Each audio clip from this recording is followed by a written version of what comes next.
গাড়ি তো হয়তো ভাই আসে আর একটা গাড়ি আসতে যায়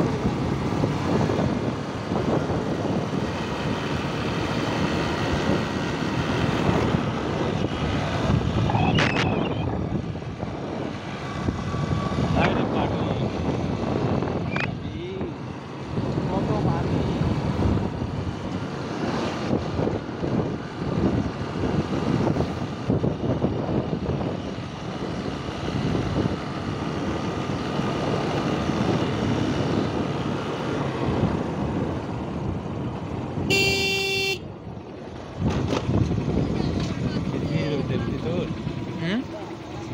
পানি উঠে গেছে উপরে দেখ যা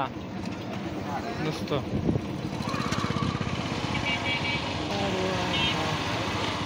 তো গাড়ির 1.5 টাকা তেল দিয়ে আসা হয় বুঝলি এই পাটুলের রাজ আসলে এই মাথা আসতে আর যাতে ওই টাকা শেষ হয়ে যাবে অটোতে নাকি